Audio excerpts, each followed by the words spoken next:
بسم اللہ الرحمن الرحیم۔ السلام علیکم ورحمۃ اللہ وبرکاتہ۔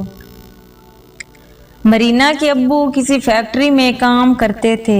شام کو اسے اپنے ابا کے لوٹنے کا شدت سے انتظار رہتا تھا۔ حمید صاحب کو ریلوے کالونی میں معمولی سا کوارٹر ملا ہوا تھا۔ وہ جانے کتنے جتن کرنے کے بعد نصیب ہوا تھا۔ مرینا اپنے 6 بہن بھائیوں کی لاڈلی تھی۔ گھر میں غربت ایسی کہ حمید صاحب کی مزدوری سے آنے والے پیسوں سے آدھا مہینہ گزارنا بھی مشکل تھا۔ نور بانو مرینا کی والدہ خاصی سلیقہ شعار عورت تھی۔ یا غربت نے یہ سب اچھے سے سمجھا دیا تھا۔ مرینا نے تو بامشکل اتنی تعلیم لی تھی کہ نام لکھ سکے۔ پڑھ لے۔ مرینا کی ماں ہر روز صبح آفیسرز کالونی چلی جاتی، وہاں مختلف گھروں میں کام کرتی اور دن کو جب گھر لوٹتی تو اکثر پرانی روٹیاں بچا ہوا کھانا لے آتی تھی۔ گھر آتے ہی بچے کھانا مانگتے تو پہلے اچھے روٹی کے ٹکڑے الگ کرتی اور کسی بچے کے ہاتھ خالہ مریم کے گھر بھیج دیتی، کیونکہ نور بانو جانتی تھی خالہ مریم بیمار رہتی ہیں اور غربت تو ان کے گھر میں بھی ڈیرا ڈالے ہوئے ہے۔ نور بانو کے بچے پڑھائی میں زیادہ اچھے نہ تھے۔ ماں کے لاڈ پیار نے چاروں بیٹوں کو کہیں کا نہ چھوڑا تھا۔ مرینا چھوٹی عمر سے گھر کا تمام کام سنبھالے ہوئے تھی۔ گلی محلے میں سب مرینا کی مثال دیتے تھے، بیٹی ہو تو ایسی۔ خالہ مریم نے بیماری کی وجہ سے جلد ہی اپنے دونوں بیٹیوں کے ہاتھ پیلے کر دیے۔ اب خالہ مریم کی تیمارداری کی تمام ذمہ داری بھی مرینا بیگم پہ آ گئی۔ مرینا بچپن سے شرارتی اور سمجھدار مشہور تھی۔ ہر شرارت کا الزام بھی اس پہ آتا، لیکن تمام گلی کی مشکلات کا حل بھی اس کے پاس ہوتا تھا۔ بوڑھے ماں باپ کے لیے کچھ کرنا چاہتی تھی، لیکن کون ماں تھی جو غربت مٹانے کے لیے اسے کام پہ لگا دیتی۔ مرینا نے ابھی جوانی کی دہلیز پہ قدم رکھا تھا کہ ملتان سے چچا رشید، چچی ستارہ آ گئی شادی کی تاریخ پکی کرنے کے لیے۔ مرینا کے لیے یہ بات کسی طوفان سے کم نہ تھی، لیکن چچی ستارہ کے بقول یہ رشتہ تو بچپن سے طے ہے۔ وہ شاید مرینا کی پیدائش کے بعد پہلی بار ہی ان کے گھر آئی تھی۔ جلد ہی مرینا بیاہ کے ملتان چلی گئی۔ مرینا کے وٹے میں اس کی ناند سے اس کی بھائی کی شادی رچا دی گئی۔ مرینا کے لیے گاؤں نیا تھا، لیکن ابتدائی طور پہ چچا چاچی نے بھتیجی کا خوب خیال رکھا۔ لیکن جس کی ساس ستارہ ہو وہ آرام طلبی کا سوچے نہ ہی تو بہتر ہے۔ مرینا جلد ہی چاچی کے مزاج کو سمجھ گئی، لیکن چچی کو خوش رکھنا خاصا مشکل کام تھا۔ چچی جانوروں کو چارہ ڈالتی، ٹیوب ویل سے پانی کے گھڑے لے کے آتی، کسان کی طرح ملکوں کی زمین میں کام کرتی۔ کپڑے دھونے ہوتے تو نہر پہ جانا پڑتا۔ گھر کے کام کے ساتھ ساتھ بچے سنبھالنے کا بوجھ بھی مرینا پہ پڑ گیا۔ کبھی سال بعد تو کبھی 2 سال بعد میکے جا سکتی تھی۔ پہلی مصیبت اس وقت سینہ تانے سامنے کھڑی معلوم ہوئی جب ساس نے مرینا کے نشیبی دیور کے لیے اس کی بہن کا رشتہ مانگا۔ مرینا انکاری تھی۔ وہ دن مرینا کی زندگی میں عذاب بن کر آیا تھا جب اس کا شوہر نشے میں لٹ گھر آیا اور مار پیٹ کر اپنی بات منوانے کی کوشش کی۔ مرینا ناراض ہو کر میکے آ گئی، لیکن چچی ایسے تھوڑی ہار مان جاتی۔ خاندان کے لوگوں کو جمع کر لائی۔ یہ اپنی نند کی شادی اپنے بھائی سے نہیں ہونے دینا چاہتی۔ یہ منگنی تو طے تھی۔ مرینا کے والدین نے انکار کر دیا، ایسا کچھ طے نہیں تھا، لیکن بات پنچایت تک جا پہنچی اور یوں دباؤ میں آ کر مرینا کو واپس جانا پڑا۔ سمینا کی شادی ہوگی، وٹے میں بھائی کا گھر بس گیا، لیکن مرینا پہ زندگی نے سٹم ڈھانے کی ٹھان لی تھی۔ اس کا شوہر کوئی کار نہیں کرتا تھا۔ بہن بھی آتے ہی مرینا کے ساتھ نوکروں والا سلوک روا رکھا۔ اب مرینا کھیتوں میں کام کے ساتھ ملک صاحب کی حویلی میں بھی کام کرتی تھی۔ روز روز کی مار پیٹ جھگڑا معمول بن چکا تھا۔ چچا بھی دنیا سے اوجل ہو گئے۔ مرینا کی زندگی کافی مشکل تھی۔ امید کی وہ کرن جو بہن کے گھر آنے سے قائم ہوئی تھی اس وقت موم کی طرح پگھل گئی جب ایک دن گھر سے باہر جاتے ہوئے اپنے بچوں کو بہن کے سہارے گھر پہ چھوڑ گئی۔ اس کا چھوٹا بچہ جو محض چند ماہ کا تھا لاپرواہی کے سبب چارپائی سے گر کر جان کی بازی ہار گیا تھا۔ اب دونوں بہنیں میں محبت شاید باقی نہ رہی تھی۔ بہن کا رشتہ بھلا کر دیورانی جٹھانی کا رشتہ نبھانے لگی تھی۔ ملکانی صاحبہ مرینا کی ہر مشکل میں ساتھ دیتی۔ جب کبھی شوہر کے ظلم و ستم کی کہانی ملک صاحب تک پہنچتی وہ بلوا کے سمجھاتے، کبھی سختی بھی کرتے۔ چچی ستارہ کبھی بہو کی حمایت نہیں کرتی تھی۔ ہاں جب زبیر اس کا شوہر مرینا کو طلاق کی دھمکی دیتا تو اتنا کہہ دیتی، کماؤ بیوی اور نہ ملے گی، بچے مجھ سے نہ سنبھالے جائیں گے۔ وقت گزرتا گیا، امید کی زنجیر سے ایک کڑی ٹوٹتی گئی، حتیٰ کہ مرینا کو 6 بچوں کے ہوتے ہوئے اپنی جھولی خالی محسوس ہونے لگی۔ شوہر نے دوسری شادی کا فیصلہ جانے کب کر لیا تھا۔ اب تو جو تھوڑا بہت زیور تھا وہ لینے کی باری تھی۔ مرینا نے نشئی شوہر سے عاجز آ کر زیور ملکانی صاحبہ کے پاس امانت رکھوایا ہوا تھا۔ اب وہ زیور دینے کے لیے راضی نہ تھی، لیکن زبیر باضد تھا۔ یوں بات ملک صاحب تک پہنچ گئی۔ ملک صاحب نے مرینا کو سمجھایا، کما کے تو وہ کھاتی ہے بلکہ اس کے نشے کے پیسے وہ دیتی ہے، وہ شادی کی راہ میں رکاوٹ نہ بنے۔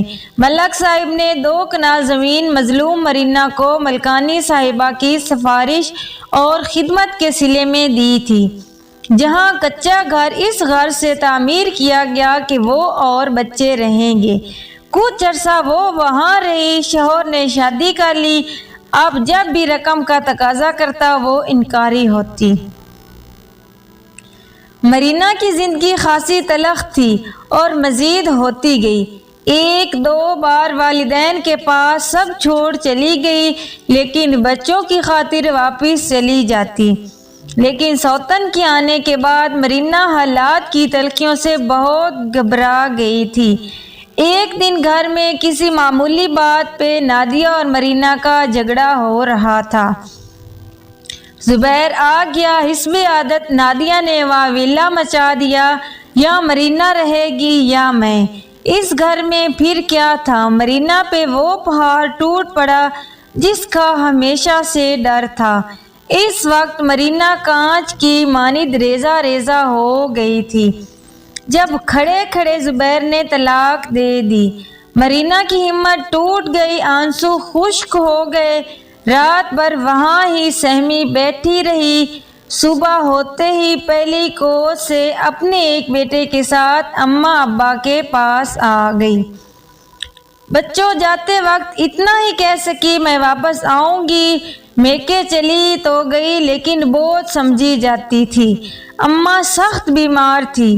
بھائی بھابھی خرچ سے گھبراتے نظر آتے۔ اماں صدمہ برداشت نہ کر سکی اور انتقال کر گئی۔ مرینا پریشان ہوتی، خود کو حوصلہ دیتی۔ خالہ مریم کے گھر گئی اور کہا، میں محنت مزدوری کرنا چاہتی ہوں، کوئی درست مشورہ دیں۔ خالہ مریم نے اپنی جمع پونجی سے 500 روپے دے دیے اور کہا، چوڑیاں لے آؤ اور فروخت کرو۔ اب مرینا گلی گلی گھومتی اور اچھا پیسہ کما لیتی۔ جلد کاروبار میں برکت ہو گئی اور بھائی بھی راضی ہو گئے، کمائی سے حصہ لینے لگے۔ زندگی کی گاڑی نے آہستہ آہستہ سفر شروع کر دیا۔ زندگی میں ایک بچہ جو مرینا کے ساتھ لے آئی تھی امید کی کرن تھی۔ چوڑیوں کا کاروبار بڑھتا گیا، مختلف لوگوں سے جان پہچان ہو گئی۔ کبھی کسی بازار کے کنارے ٹوکرا رکھ کے بیٹھ جاتی، کبھی کسی شادی میں تو کبھی عید پہ چکر لگا لیتی۔ زندگی کچھ بہتر ہوئی تھی کہ یک کے بعد دیگرے والدین چل بسے۔ اب جب بھی کام پہ جاتی سمر کو ساتھ لے جاتی۔ ایک ذاتی گھر کا شوق تھا۔ مرینا نے کبھی کسی پہ عیاں نہیں ہونے دیا کہ وہ طلاق یافتہ ہے۔ ہمیشہ کہتی روزی روٹی کے لیے ادھر آ گئی ہے، بچے پیچھے گھر ہیں۔ مرینا دکھوں کی پوٹلی ہمیشہ سب سے پوشیدہ رکھتی تھی۔ ایک دن چوڑیاں چڑھا لو کی صدا لگاتی جا رہی تھی۔ اینی جو 5 سال کی معصوم بچی تھی نے ضد کر لی مجھے چوڑیاں لینی ہیں۔ اس کی ماں نہیں چاہتی تھی کہ وہ کسی عورت کو گھر میں داخل ہونے دیں۔ اس نے مرینا کو برا بھلا کہا، آ جاتی ہیں منہ اٹھا کے۔ مرینا نے کہا بہن اگر پیسوں کا مسئلہ ہے تو رہنے دو، ویسے ہی 1 درجن دے دوں گی، میں بھی بچوں کی ماں ہوں، یوں بچی کو رونے نہ دو، چوڑیاں لے لو۔ اینی کی ماں نے ٹوکرا گلی میں ہی اتروایا اور چوڑیاں لے دی۔ مرینا کے جانے کے بعد تمام وقت اس کے بارے میں سوچتی رہی۔ اخلاق کی اچھی تھی، جانے کتنی مجبور ہوگی، بس مسلسل خود کو کوستی رہی اور خود ہی خود منصوبہ بنا رہی تھی، اب آئے تو معذرت کر لوں گی، پڑوسی عورتوں سے کہہ کے کچھ چوڑیاں بکوا دوں گی۔ کچھ دن بعد نادیہ آپا اینی کو اسکول سے لا رہی تھی، راستے میں مرینا کو دیکھا، آواز دی، چوڑیاں والی رکو، سلام دعا کیا اور اینی کو چوڑیوں کے بہانے سے ساتھ لے آئی۔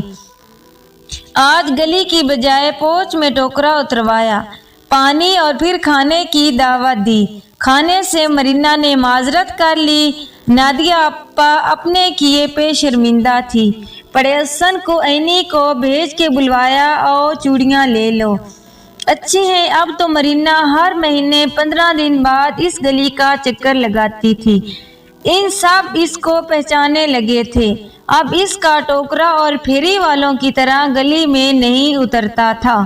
اس گلی کی سبھی عورتیں ڈیمانڈ کر کے پسند کی چوڑیاں منگوایا کرتی تھی۔ یوں آہستہ آہستہ جانے کب مرینا کے چوڑیوں کے ٹوکرے کے ساتھ دکھوں کا ٹوکرا بھی کھل گیا۔ اب مرینا جب آتی اینی کی امی کے سامنے کچھ دکھی سکھی کر لیا کرتی تھی۔ وقت گزرتا گیا، حالات بازی بدلتے، کبھی حق میں کبھی درد غم الم کی داستاں بنتے رہے۔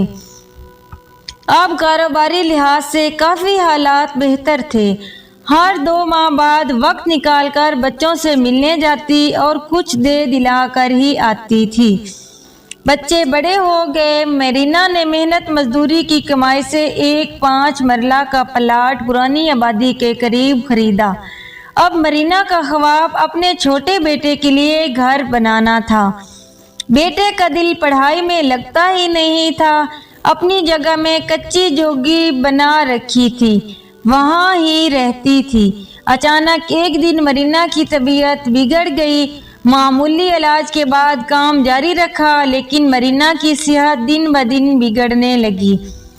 اتنی حالت خراب ہو گئی کہ نوبت فاقے تک پہنچ گئی۔ مرینا بیماری کے باعث کافی پریشان رہنے لگی تھی، کام پہ جانا بھی دشوار تھا۔ ایسے میں ایک دن ساتھی چوڑیوں والی نے کسی سائیں کا ایڈریس بتایا۔ غربت کی ماری مرینا سائیں کے آستانے پہ جا پہنچی۔ حساب کتاب کے بعد کالا جادو بتایا گیا۔ اس بات نے مرینا جیسی باہمت عورت کو وہم کا مریض بنا دیا۔ ہر جمعرات اور اتوار کو چھری والے سائیں کے پاس جاتی۔ بیٹا سمر آوارہ گردی میں مصروف رہتا، سائیں کے آستانے پہ کالا مرغا لے کر گئی ہوئی تھی۔ اسے پورا یقین تھا اب ٹھیک ہو جائے گی۔ گھر آ کر کیا دیکھا، چوڑیوں کے ٹوکرے سے لے کر گھر کے برتنوں تک سب چوری ہو چکا ہے۔ اب رات بھر پریشانی میں پانی پی کے گزاری۔ صبح مرینا انجانے راستوں پہ نکل گئی، اس کے پاس کچھ بھی نہیں بچا تھا۔ بیماری اور پریشانی کے عالم میں بیچ سڑک بے ہوش ہو گئی۔ لوگ گرد گرد جمع ہو گئے۔ اینی اور اس کی سہیلیاں جو گفٹ شاپ سے باہر نکلی، اینی کی نظر مرینا پہ پڑ گئی۔ اس نے حالت دیکھی تو رہا نہیں گیا، ڈرائیور سے کہہ کر گاڑی قریب منگوائی اور قریبی گورنمنٹ ہسپتال میں پہنچا دیا۔ ابتدائی طبی امداد کے بعد مرینا کو ہوش آ گیا۔ جب تک ہوش آتا اینی جا چکی تھی۔ مرینا نے ساری صورتحال بتائی۔ ڈاکٹرز نے اینی کے نمبرز پر فون کیا۔ دوسرے دن اینی مرینا سے ملنے آئی۔ ڈاکٹر نے مرینا کے متعلق بتایا، شاید یرقان ہو سکتا ہے۔ مرینا نے زکوٰۃ فارم لے کر علاج جاری رکھنے کی تاکید کی۔ کچھ دنوں میں مرینا کی کلاسز شروع ہو گئی۔ وہ اسلام آباد روانہ ہو گئی۔ مزید 5 سال گزر گئے۔ مرینا نے صحت یابی کے بعد بھیک مانگ کر دوبارہ کاروبار شروع کیا۔ سمر کی شادی کروائی۔ احمر بڑا بیٹا جو گاؤں میں رہتا تھا، چھت سے گر کر ٹانگ ٹوٹ گئی۔ بہو چھوڑ کر میکے چلی۔ مجبوراً مرینا بیٹے اور پوتے پوتیوں کو اپنے پاس لے آئی۔ زندگی نے مرینا کے امتحان جاری رکھے۔ چوڑیوں کا کاروبار کم ہونے لگا، فیشن تبدیل ہونے لگے۔ چوڑیاں مہنگی ہو گئی۔ مینے والی سادی کانچ کی چوڑیوں کی جگہ میٹل پلاسٹک کے کڑوں سیٹوں نے لے لی۔ کاروبار مانند بڑھ گیا اور ذمہ داری بڑھ گئی۔ یوں چوڑیوں کا کاروبار مکمل ختم ہو گیا۔ لوگوں کے گھروں میں صفائی کی ملازمت شروع کی تو آمدن بہت کم تھی۔ احمر کا بلڈ پریشر کافی ہائی رہتا تھا۔ مناسب دوا اور علاج دستیاب نہیں تھا۔ اسے فالج ہو گیا۔ اس حالت میں ماں کے لیے برداشت ممکن نہ تھا۔ جا پہنچی خالہ مریم کی حویلی میں مدد کی اپیل کے لیے۔ خالہ مریم کے دنیا سے جانے کے بعد شاید دوسری بات اس دروازے پہ گئی تھی۔ مرینا کی ماں کی نیکی اور خالہ مریم کی خدمت کی بنا پر وہ گھرانہ مرینا کی عزت کرتا تھا، اس کی بھرپور مدد کی۔ لیکن احمر کو اور بیماریوں نے جکڑ لیا۔ علاج کے باوجود دنیا کو خیر آباد کہہ گیا۔ بیٹے کا جنازہ لے کر اپنی حویلی میں ایک بار پھر داخل ہوئی، جہاں سے خوار کر کے نکالا گیا تھا۔ مرینا کے ساتھ غیروں جیسا سلوک کیا گیا۔ ہاں، بہو کو بچوں کا خیال آ گیا، وہ اپنے پاس رکھ لیے۔ مرینا واپس آ گئی۔ سمر کے ہاں بیٹا پیدا ہوا اور سمر کی بجائے اس پوتے سے امید لگا لی۔ پوتے کی دیکھ بھال مرینا خود کرتی، بہو لاپرواہی برتتی تھی۔ مرینا اور سمر کو کماتے زری کے ہاتھ پہ رکھتے، لیکن وہ مسلسل ادھوری خواہشوں کے شکوے ہی کرتی رہتی تھی۔ عید کا دن تھا، تندور جلا ہوا تھا۔ جمال جو ابھی بامشکل 3 سال کا، کھیلتے کھیلتے تندور میں جا گرا، بری طرح جل گیا۔ زری کم بخت نے فوراً پانی ڈال دیا۔ بجائے بچوں کو پیار کرنے، ڈاکٹر کے پاس لے جانے کے، مارنا شروع کر دیا۔ مرینا جو کام پہ گئی ہوئی تھی، آنے تک بچے کی حالت بہت خراب ہو چکی تھی۔ پانی اور مار نے بچے کی ہچکی بند کر دی تھی۔ مرینا لاڈلے پوتے کو اس حالت میں دیکھ کر تڑپ گئی۔ عید کے دن ہسپتال تو لے گئی، لیکن ڈاکٹر چھٹی پہ تھے، پیسے نہیں تھے کہ پرائیویٹ ڈاکٹر کے پاس لے جائے۔ بچہ 1 ہفتہ گھر دیسی علاج کے سہارے زندہ رہا۔ مرینا نے در در بھیک مانگی۔ جو لوگ پہلے سے جانتے تھے 150، کسی نے 500، 1000 بھی دیا۔ کچھ نے عادت کہہ کر جٹلا دیا۔ 10,000 جمع کر کے ڈاکٹر تک پہنچے، لیکن بچے کی 4 جلدیں جل چکی تھی۔ 2 دن کے علاج کے بعد زندگی کی بازی ہار گیا۔ یہ دکھ مرینا کی زندگی کا سنگین دکھ تھا۔ آج وہ بری طرح پارا پارا ہو گئی تھی۔ صبر کا پیمانہ لبریز ہو گیا تھا۔ مرینا جس نے انتہائی مشکل زندگی گزاری تھی ذہنی توازن کھو چکی تھی۔ اب بھیک مانگنا، خود سے باتیں کرنا اس کی زندگی تھی۔ وہ شاید حواس میں آنا ہی نہیں چاہتی تھی۔ زری پہلے تو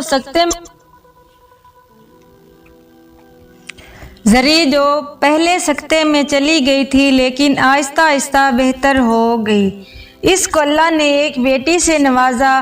اب زری مکمل بدل چکی تھی۔ مرینا کی بہن، جس نے بہن کو بہن نہ سمجھا تھا، اکلوتا بیٹا، گھریلو جھگڑے کی وجہ سے ناراض ہو کر خودکشی کر چکا تھا۔ سمر کا باپ زبیر مرینا سے معافی مانگنا چاہتا تھا، لیکن بول چال سے قاصر تھا۔ پھیپھڑوں کا مرض لاحق تھا۔ سوتن کے لیے بیمار شوہر اور معذور بچے کو سنبھالنا بڑی آزمائش تھا۔ مرینا کو پاگل خانے پچھلے 5 سالوں سے زیر علاج تھی، لیکن کیس ہسٹری کی عدم موجودگی بہتری سے بہت رکھے ہوئے تھی۔ اینی، جو ماہر نفسیات اور بہترین ڈاکٹر بھی تھی، نے مرینا کو پہچان لیا تھا۔ اس کی یاد معلومات علاج میں مددگار ثابت ہو رہی تھی۔ اینی اپنے ہاتھ میں پہنی چوڑیاں گول گول گھماتے ہوئے یہ غم بھری داستان سنائی جا رہی تھی۔ زندگی بہت مشکل تھی مرینا کے لیے۔ اللہ آگے آسانیاں پیدا کرے۔ وہ لاوارث چلی گئی۔ اگر ویڈیو پسند